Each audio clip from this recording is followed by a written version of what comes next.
जय भारत मित्रांनो, आज आपण भारतातील पेट्रोल किती महाग आहे आणि ज्या आपले शेजारी राष्ट्र आहेत नेपाळ आणि श्रीलंका, जे भारतातून पेट्रोल आयात करतात, तर जे प्रभू रामचंद्राचं जे भारत देश आहे, इथं पेट्रोलचा भाव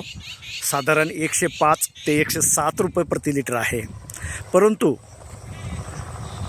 जी सासरवाडी आहे रामांची, त्या नेपाळमध्ये 62 रुपये प्रति लिटर पेट्रोल आहे आणि रावणाच्या श्रीलंकेमध्ये 65 रुपये प्रति लिटर पेट्रोल आहे. म्हणजे आपले शेजारी राष्ट्र जे आपल्याकडून पेट्रोल खरेदी करून कमी भावात आपल्या नागरिकांना विकतात आणि आपला प्रभू रामचंद्राच्या नावाने इथे सत्तेत बसलेले प्रखर हिंदुत्ववादी सरकार आपल्या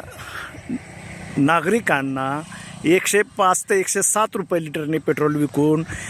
हिंदुत्व पक्क करते का लूट करते, हे प्रत्येक नागरिकांनी जाणून घ्यावं. आणि आता रेट लिस्ट काढणे, रेटची पडताळणी करणे, म्हणजे आम्ही जे म्हणतो ते सत्य आहे असं गृहीत न धरता तुम्ही इंटरनेटच्या जमान्यात स्वतः चेक करू शकतात, भाव काढू शकतात.